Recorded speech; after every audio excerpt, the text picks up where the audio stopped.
Good morning, everyone. Welcome to Wellness Wednesday. This is November 24th, and everybody seems to be traveling for the holidays, but we're recording this, so we'll sit on the chamber homepage. Today, I want to welcome Dr. Andrew Rill from Pain Arthritis Relief Center, and I can't wait about your talk about how to handle holiday stress. This is really timely, so I'm going to turn it right over to you. Sure. So thanks for having me today. I'm excited to do my first Wellness Wednesday. And it's a great topic on stress because at this time of year, we're all kind of stressed. And, there's different things that can cause stress for us. At this time of year, can be different things from finance to what everyone's doing today is holiday travel, myself included. My family's driving to North Carolina as we speak. I'm supposed to be flying down there later today. And then we get the fun aspect of driving home on Thanksgiving Sunday, trying to battle all the traffic. So that obviously adds stress to our life. And then, doing stuff that we haven't probably done maybe in a year or two because of the pandemic, and that's being around some of our family members. And, while that's an awesome feeling and we're grateful to be with loved ones, sometimes being with your in-laws or family members, well, that can create some stress in you too as well.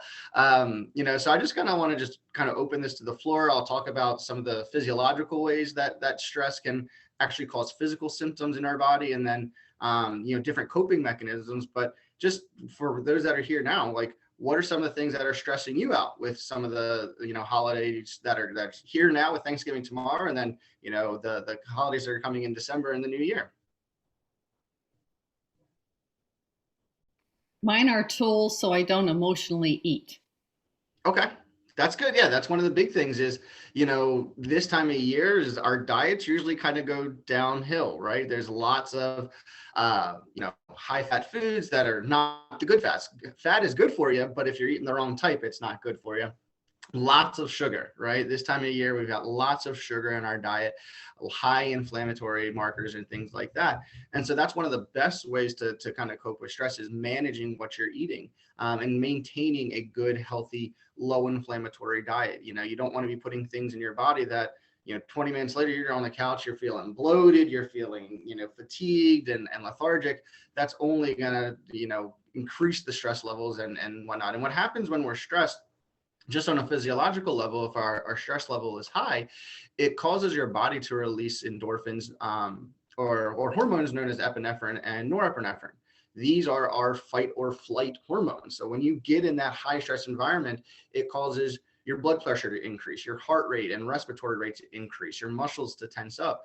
And so physiologically, that's going to lead to things like, it can lead to headaches, it can lead to muscle tension where you're just feeling tight, locked up, can lead to increased heart rate and blood pressure, things like that. So it's really important that we do things to help kind of manage these, this fight or flight response. So just a couple things that I do, just not only in the holiday season, but just in general to manage stress. The best thing is physical activity, right? Some type of exercise that you can be doing, whether, for me, it's not even like something, go to the gym and pump out a hard workout. It's literally going for a walk. Going for a walk for me is literally one of the most relaxing things I can do. I've got a nice 2-mile loop in my neighborhood that I'll do. And it's just a time that, yes, while I'll try and do it at a little bit of a brisk pace, it's really I want to feel my heart rate increasing a little bit. But physical activity releases endorphins in your brain, and those are your feel-good hormones, right? That's the things that just reiterates that feeling of self-improvement and things like that.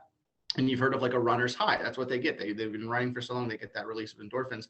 And like I said, for me, it's just a nice brisk walk. The walking allows me not only to get the physical activity, but also to clear my mind. It's almost a little bit of another coping mechanism for stress is like meditation, right? Or just being, embodied in your own self and accepting these things. And so for me, going on a walk allows me to just calmly process the things that are going in my life, any type of stress and things like that. I mean, I've got three young daughters, 7, 5, and 2, right? So there's things in my life that are going to be stressful, and so just a little bit of alone time for me. And so that's another great thing for anyone is just to really kind of, embrace the things that are stressing you, and take it down into your body and really process it. It's one of the best things. So through, whether that's just through thoughtfulness or truly through like meditation, yoga is a great way to kind of handle that stress. So those are the things that I kind of do. Other things you can do if you're really feeling stressed is talk to someone you trust. That might be your spouse or significant other, someone that you can allow these emotions to come out to, right? Those are going to be, maybe it's a therapist or another loved one, but have that someone that you can just be open and honest with, so you can have that open line of communication. So anything else that you guys do that helps with your stress level, or things that cause you stress that we haven't talked about, that maybe we can talk about ways that we can manage that? I'd like to get some involvement from anyone else in here. I know when I'm stressed, I like to read. So that really helps Okay. me kind of just get in another world. There you go. That's a good one. Yeah, you kind of step outside. That's a great point, actually. You just kind of step outside of everything that you're in. You can get fully embraced into whatever topic you're reading into. That's a great one. Thank you. I think preparedness is always a big stress reliever for me when I'm ahead of the game, and when I have, meal, onions pre-chopped and those sort of things, so that the meal it comes together. But I agree with you that sometimes things are out of our control when you're with the other members of the family. So your suggestions are very helpful. Well, I appreciate that. Yeah. And that's a great point. Yeah. Anytime you're going to be doing anything, preparing, like for me, preparing a presentation today, it takes the stress away. And when I'm prepared for it, like I'm not just, flying by the seat of my pants. Some people can do that, right? Where they can that's how they operate. They just go and go and go. For me, for a lot of people, you got to be prepared, right? And that means preparing, most people should have or doing their grocery shopping now for Thanksgiving, getting that all done instead of, the day of trying to scramble to get everything, and having delegated to their families, like, all right, you're bringing this, I'm making this, so everything is kind of organized. That's a great point. Thank you. For me, this particular Thanksgiving, I'm spending it with friends tomorrow, which is nice because I don't actually have to do any of the cooking, although I like making desserts. But I'm in the middle of a flare of my autoimmune disease right now. And so for me, which is made worse by stress. So I just have to remember, which I'm very bad at, to rest sort of every 2 or 3 hours. Yep. Otherwise, it just gets worse. So, and I think I just had a light bulb moment. I'm just going to have to set alarms today every 3 hours, so that every 3 hours, whether I want to or not, I just go and lie down for 45 minutes. I think that's my strategy. Yeah, you just gave it to me. Well, good. I'm glad. That's a great strategy, Victoria. I love the fact that even the thoughtfulness and preparedness of saying, I need to set a timer, because otherwise I'm going to get going and I'm just going to keep going and going and going, to really know that this is what my body needs. And, that's another thing that I put on, my list of things to handle stress is, rest, but sleep. Getting proper amounts of sleep during this time is super important. Our body should be getting anywhere between 6 to 8 hours of sleep, if not more. Which can be very difficult during this time of year. And, the kind of double-edged sword to that is when you're stressed, it decreases your ability to sleep sometimes, because you have those, epinephrine and norepinephrine running through your body, which is going to keep you awake. So finding ways to kind of shut down that system, and getting the proper amount of sleep and making sure you're going to bed on time, is another great way that you're going to handle stress. And, just to go back to Victoria's, comment about having a flare-up of an autoimmune disease, that's where diet also is going to play a big factor in, what she's dealing with on a physical level, because, when we're having a flare up, that means there's a lot of inflammation throughout the body. So if we're putting foods into our body that are very high inflammatory, it's only going to feed into that flare up. So proper rest is a great one. Eating a good, nutritious diet that's, high in vegetables, lean proteins, things like that, that's going to just really help lower the inflammation throughout the body, which is going to help her feel better, which is going to help her feel less stressed. So these are all just great strategies that you guys have brought up. So anything else that you guys would want me to touch on, or any questions for me, or anything else that you guys just want to talk about in general?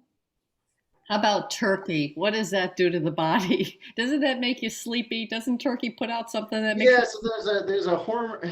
Is it a hormone or it's an enzyme in turkey called tryptophan, and it does increase, your tiredness. And so, you know, I don't know that it's necessarily the turkey as much as it is all the other stuff that we're eating with the turkey. Like, is it mashed potatoes? Is it gravy? Is it stuffing? That are all these high carb, dense things that after you overeat as well, we're eating more than we like. I know as a kid, I would like never ate anything before Thanksgiving dinner because I wanted to be as hungry as possible. And I eat so much, and then I go sit on the couch and I'm like, oh, got this huge belly. Like, yeah, I'm tired because I just put all this, crap basically into my body, So the tryptophan does play a factor to it. So kind of going back to my normal strategy, after Thanksgiving dinner, I like to go for a walk and just kind of just work that out a little bit because I mean, I'm like everyone, we're all going to enjoy our Thanksgiving dinner. I'm not saying anyone shouldn't go enjoy the time with their family or eat the things that they want to eat, but just like with anything in life, everything in moderation, right? So, just be mindful of anything that you're doing. And I feel like I have to take something that each person brought because it's going to hurt their feelings, and that's silliness. But even if you do put it on your plate, you don't have to overindulge in it. Right. And another thing is, that, in the past I've worked with, different patients with nutrition and things. And if you have a food allergy, like or not even necessarily an allergy or intolerance, where say you don't eat gluten and, or you don't do dairy and people are, that's what's all on the dinner table. Don't be ashamed that you're not going to eat that stuff or that everyone else is eating a piece of pie and you're like, nah, I don't want to eat a piece of pie. Own that your health is important to you and that you're making the decisions for you that's best for your health, right? Because that can be stressful. We feel that peer pressure from everyone like, hey, I brought this tray of cookies. Why aren't you trying it? Well, I don't eat gluten or I'm trying to limit my sugar. People will respect, one, that you stand your ground, and two, that your health is that important to you. But it can be, stressful to tell someone that, look, I eat a little bit different than you do, and then that's okay, So own yourself and own that your health is important to you. Well, on that note, I want to thank you so much. These were great holiday tips and really timely for Thanksgiving. Absolutely. I really appreciate meeting you, and thank you so much for participating in our Wellness Wednesday. Our next one is December 1st already from Holistic. Forgot the name of her company, but it's going to be about music and how music can help us as well. So thank you very much. I want to wish everybody on the call a happy Thanksgiving and safe travels to your family, and we'll see you next week. All right. All right. Thank you so much.